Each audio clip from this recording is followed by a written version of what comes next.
तो साथियों, आज हम अपने ज्ञानवान मास्टर जी के पास में आपको लेके आए हैं और उनके पास में ज्ञान का भंडार है और उस ज्ञान के भंडार के अंदर आज वो हमारे को एक कथा सुनाने जा रहे हैं, जिसके अंदर ये बताया जाएगा कि किस प्रकार किसी साधु को ईश्वर के ऊपर इतना विश्वास है कि उसका ईश्वर उसको कभी भूखा मरने नहीं देगा हैं, और उसका ताल्लुक़ रोकते हैं किसी साहूकार के साथ में। तो आइए अब हम आपको मास्टर जी से मिलवाते हैं और मास्टर जी के जवान से ही उनकी ये सच्ची कहानी सुनते हैं। मास्टर जी। दोस्तों नमस्कार। कहानी है एक फकीर बाबा की, जो अपने दिनचर्या में 4 या 6 घर मांग के अपना पेट भरते थे। एक दिन होता क्या है, उनके साथ एक अजीब सी घटना घटती है। एक साहूकार मिल जाते हैं और वो साहूकार जो होते हैं उसको हमदर्दी दिखाते हैं कि बाबा आप कहाँ धूप में और परेशान होते हो, आप हम इस लायक हैं कि आपको यहीं और खाने पीने और रहने का इंतजाम कर दिया जाए, तो कोई दिक्कत तो नहीं। तो उसने कहा कि नहीं बच्चा, कोई दिक्कत नहीं, हमें तो दो रोटी खाने से मतलब है। तो उसने कहा कि ठीक है, आपको टाइम से खाना मिल जाया करेगा। अब जैसे दोपहर का खाना 12-1 बजे होता तो 12 बजे खाना मिल जाता था। शाम को खाना अपना 6, साढ़े 6, 7 बजे तक मिल जाता था उसे। ऐसे ही 10 दिन 15 दिन तक उन्होंने खूब आराम से, और रहने के लिए एक बैठक दे दी थी, कमरा अलग से। बाहर साइड में जैसे होता है उसमें एक पलंग वगैरह या जो भी तखत पड़ा हुआ होगा, इतना गहराई में नहीं जा सकते।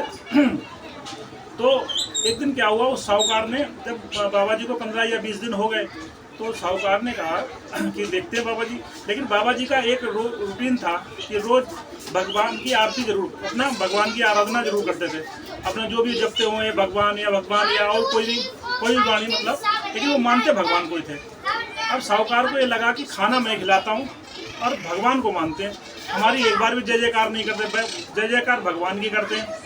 तो उसने कहा कि ऐसा करते हैं, 2 दिन का खाना रोक देते हैं इनका, फिर देखते हैं कि मतलब कहने का इनका भगवान खिलाएगा इनको या नहीं खिलाएगा। अब क्या होता है कि एक दिन उन्होंने दोपहर का खाना थोड़ा लेट कर दिया।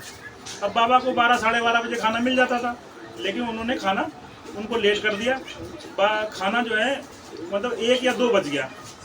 अब वो छुपके, जो साहूकार था वो छुपके भी देख रहा था कि मतलब ये खाना भगवान कहाँ से लेके आएगा इनके लिए। इतने में क्या होता है कि एक आदमी आता है, उसके हाथ में दूध का एक डोलू होता है, जिसमें कोई 1-1.5-2 किलो दूध होता होगा, और वो लाता है और बाबा जी से कहता है, बाबा जी प्रणाम। तो कहते प्रणाम। कहते बाबा जी, जो हमने बोला था कि अगर हमारी गाय जो है ना बच्चा देगी, सही सलामत बच्चा देगी, तो हम उसका दूध जो है ना पहले किसी साधु को पिलाएंगे, उसके बाद में जो है ना हम खुद ग्रहण करेंगे।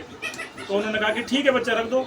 तो वो एक साथ में गिलास भी लाया, तो उन्होंने बाबा जी को 2 गिलास दूध पिलाया। अब 2 गिलास दूध बहुत हो जाता, क्योंकि गिलास बड़ा होता था कि, तो आधा किलो दूध बाबा जी ने पी लिया। अब वो दूध उसमें 2 लीटर था।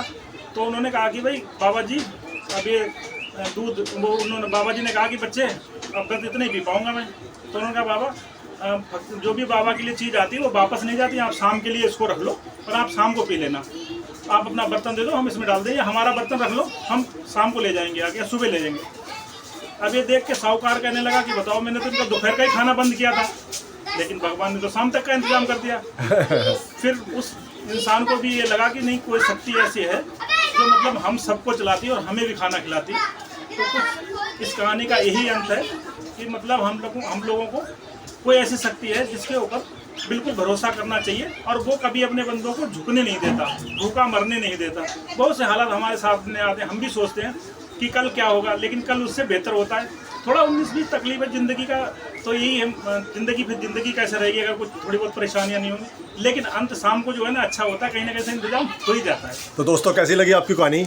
मेरा पूरा का पूरा भरोसा है कि आपको इस कहानी से एक मोटिवेशन जरूर मिला होगा। आपको भी जिस भी किसी धर्म में आप हैं, अपने धर्म में अपने इष्ट को मानिए, उस ईश्वर के ऊपर विश्वास करिए अंदर से, क्योंकि ईश्वर जो है सबके अंदर बसता है।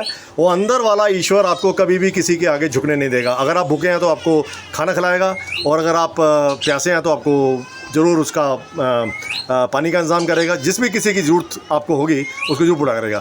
तो ये थी आज की कहानी, आपको एक मोटिवेशन देने के लिए, आपको उत्साह देने के लिए। मिलते हैं अगली एक नई कहानी के साथ।